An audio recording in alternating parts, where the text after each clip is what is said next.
And we are live with episode 2 of the Public Land Advocate podcast.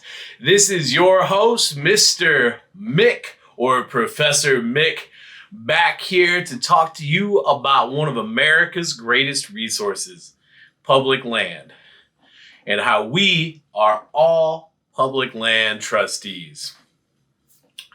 Our last episode, we talked about why we should be concerned about public land and what public land does for us. We talked about how it's going away and how we need to be public land protectors. And that led us into talking a little bit in the previous episode about our second episode, which we'll be talking about the Pittman Robertson Act of 1937 today.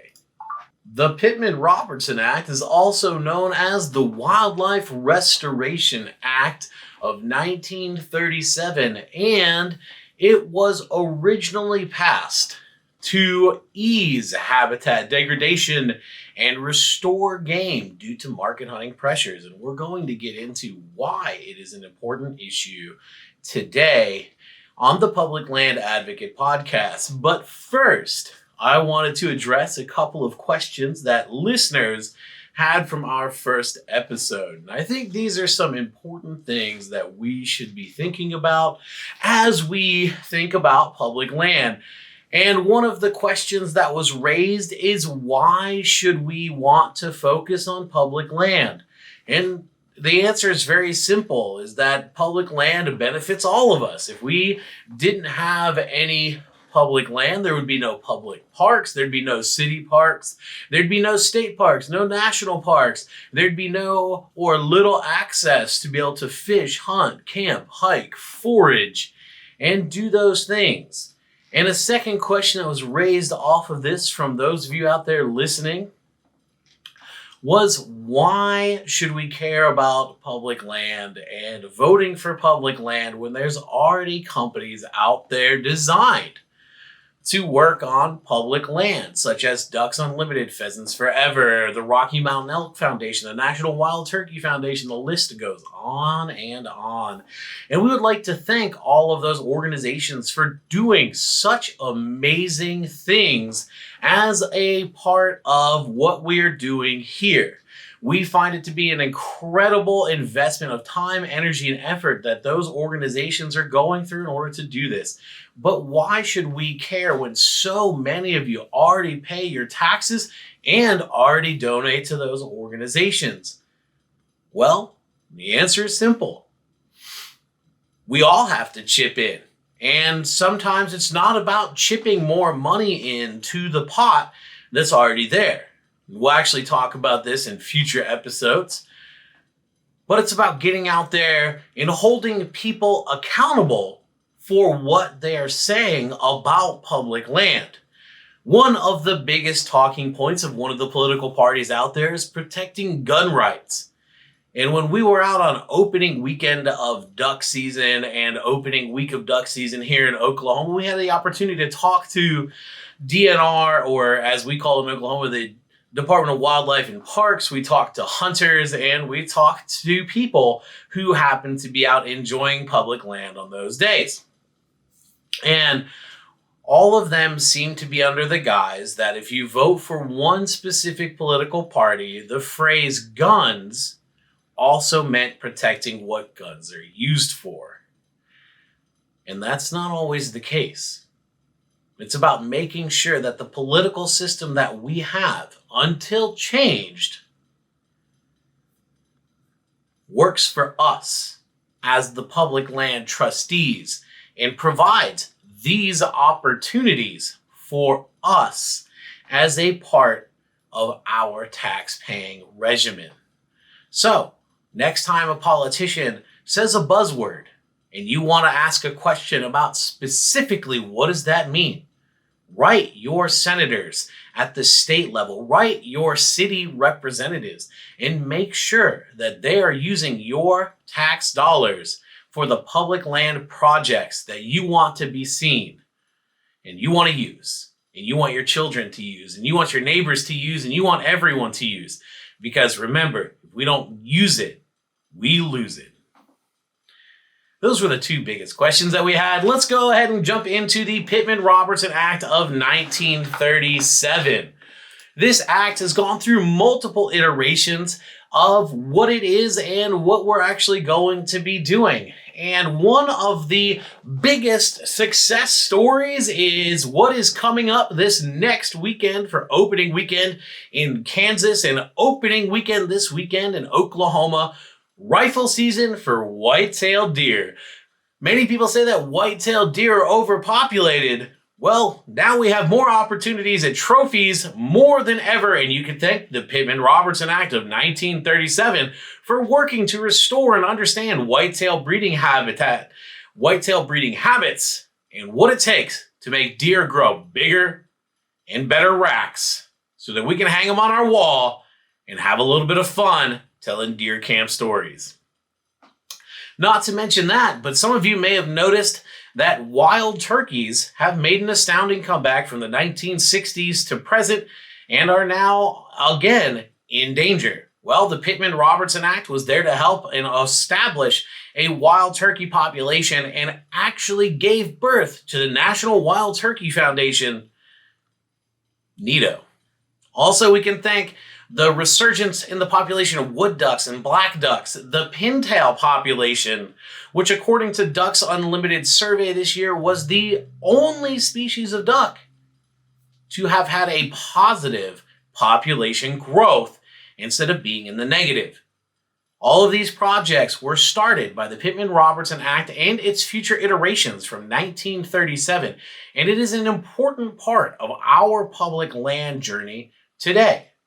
And when we look at what the Pittman Robertson Act of 1937 did, well, it created an excise tax of 11% on hunting licenses, fishing licenses, and when you go to state and national parks. When you pay that entry fee, yep, part of the excise tax now.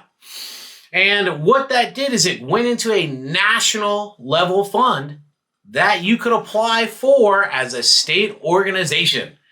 And states use that money a lot.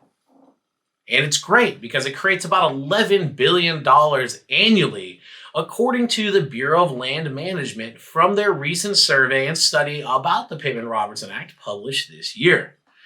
So we really get to see that we're doing great things. We're creating $11 billion as outdoor users to protect the outdoors and to bring populations of animals back.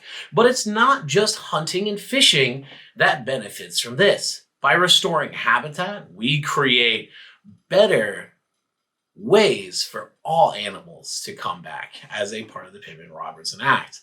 Yes, the Secretary of the Interior does determine how much money each state can get, and the more that states apply, the more money that they get continuously. However, they do have to meet certain criteria and other things as a part of this, as set forth by the Secretary of the Interior and each state's Department of Natural Resources or Department of Wildlife and Parks. Now, the interesting part about the Pittman Robertson Act of 1937 is that a Department of Natural Resources or Department of Wildlife and Parks at each state level can apply for funds and funding through the Pittman Robertson Act as long as they're able to show how they meet the criteria set forth in order to get access to the state's portions of funds where they happen to reside.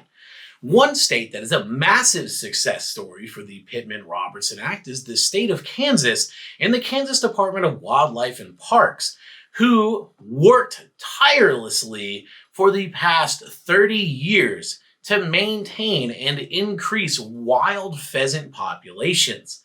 And their work on educating farmers, the Kansas Walk-in Hunting Program, and more work that is being done on state land parcels has helped maintain Kansas as one of the premier pheasant hunting destinations and one of the few places that chasing wild birds can bring you into contact with elk, mule deer, whitetails, rabbits, coyotes, and all other manner of flora and fauna that we were on the verge of losing.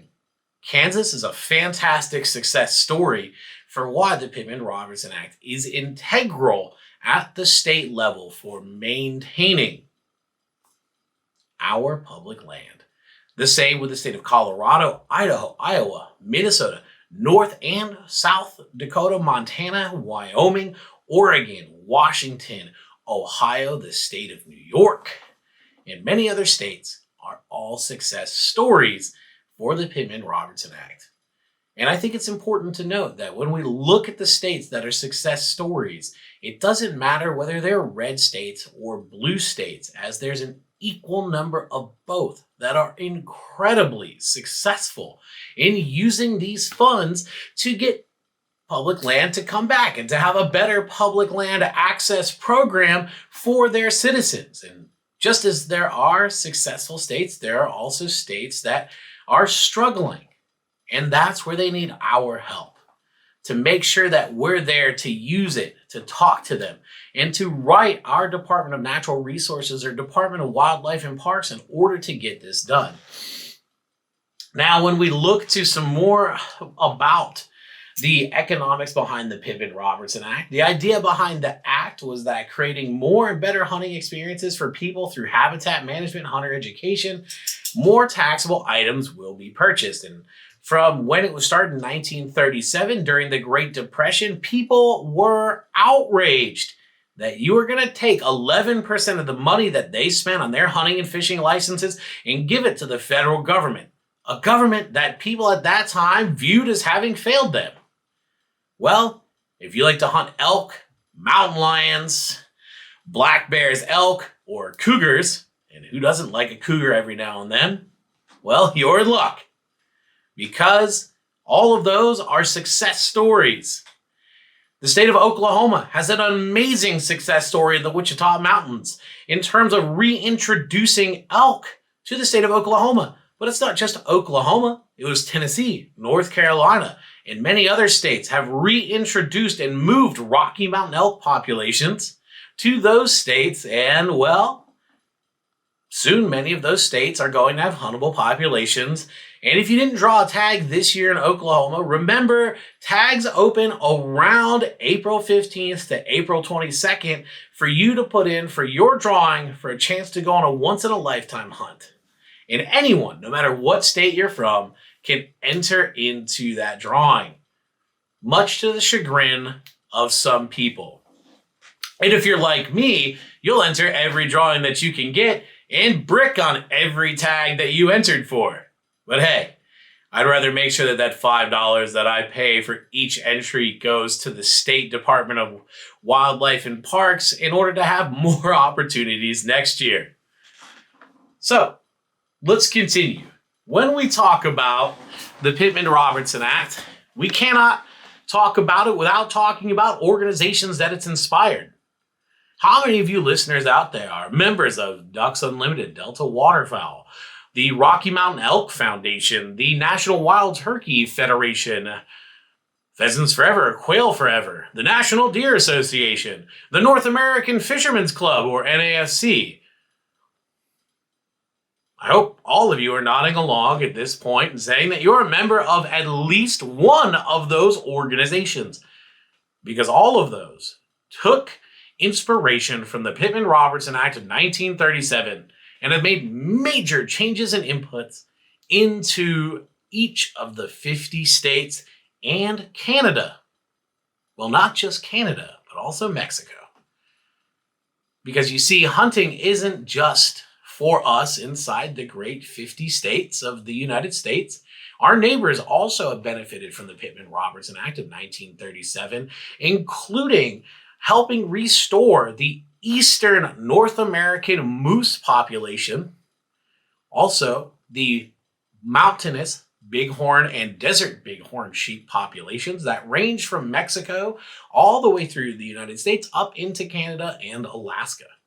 These success stories are the things that we should be sharing, because now more than ever, we have the opportunity in our lifetime to go to a national or state park, see elk and bison and black bears and grizzly bears, And without the Pittman Robertson Act, many of these species would have been extinct. And I think it's important for us as individuals to realize that the Pittman Robertson Act is just one of many different legislative acts that we could talk about. The reason we chose to talk about it here on the Public Land Advocate podcast is because it's one of the pieces of legislation that touches the entirety of the United States and then has international benefits that are felt. And, well, these are things that I enjoy, and I hope that you enjoy them. I hope that some of you this weekend were super successful. If you're in states where the rifle season has opened, in filling your freezer, your tag, I hope that if you're in one of the upcoming rifle opener states, that you're going to have fun. I know that I will be, because I'm preparing for a trip to Kansas to chase those wily whitetail at this point in time on, you guessed it, public land. Going to make that trip with my father and family friends and bring you the first episode of Deer Camp Stories. So that's going to be our next episode here on the Public Land Advocate podcast is Deer Camp Stories, where I sit down and talk with my father and his friends about public land and what they've seen and how they feel about public land. And we're going to record the entire thing, so it's going to be a longer episode because they've seen it all. They've traveled the United States. Some of them have traveled internationally to hunt. They've drawn tags in many different places and used public land to its fullest. They've bought over-the-counter tags and had tag suit. Some of them have filled them. And they've hunted public land from as far away as Maine to Washington. And it's been a story. And in each one of those stories, we find camaraderie. And that's what makes public land special. But it's not just that. They've camped around the United States. They've been leaders of industries sitting on executive boards, such as the Strategic Maintenance, Reliability, Planning, and Engineering executive committees. They've been in the United States military. And some of them work internationally in order to ensure that food and food safety is a tantamount thing that we get to share. Their experiences are as varied as who they are and as varied as the public land in America. And I can't wait to bring you the first episode of Deer Camp Stories. I can't wait to sit here and share those opportunities with you as individuals. So, as I pack up, what are your public land stories? Make sure you share those with us on our Instagram page at the Public Land Advocate Podcast. Share them in the comments of this YouTube video. And let us know what you would like to hear about in terms of public land. We have a lot more things planned for you. This is just the beginning. And I'm excited because this is my passion. And I love to think about the beauty that public land has been able to afford millions of Americans every year. This year, after I recover from a total hip replacement in my left hip, I'm planning my first foraging visit on some public land near where I live in the state of Oklahoma in order to find morel mushrooms. It'll be the first time doing it, and I hope I find at least one. And without public land, none of this would be possible. So, what are you looking forward to? Are you ready for this season? Are you done with this season? Are you ready to get some last-minute camping in as we have record highs across the United States predicted for next weekend, with temperatures in the Midwest soaring as high as a potential 58 for the first weekend of December? Or is all your gear put away and you're ready to sit by the fire and tell stories with your friends over your preferred beverage? Drink one for me. Tell a story. Lie about the size of the fish. Tell people about the shooting star you saw lying on your back on the ground in a state park. And make them jealous that they weren't there to see it with you. Because without us, public land will simply start to go away. And as always, ladies and gentlemen, the last thing that I want to share with you is if you're a public land gatekeeper, you're a member of the Little Pecker Club. Don't be a member of the Little Pecker Club. Pick up your trash. If I, with no hip, can still bend at the waist and pick my shotgun shells and my rifle casings up, my trash from my Little Debbie Christmas tree cakes this hunting and fishing season, so can you. Because if you don't pick those things up, you're a selfish lover, and your children are just participation trophies. And for those of you who don't have any children, you're those boys or girls that people talk about when you pull up to the boat ramp. It is not because you're the cool guy. It's because you're the guy nobody wants to hang out with. So stay tuned in 2 weeks. Remember, don't be a member of the Little Pecker Club. Don't be a selfish lover. Don't let your kids be participation trophies. Tune into the Public Land Advocate podcast. We have our first episode of Deer Camp Stories coming up in 2 weeks, which would be, looking at our calendar, which would be December 11th.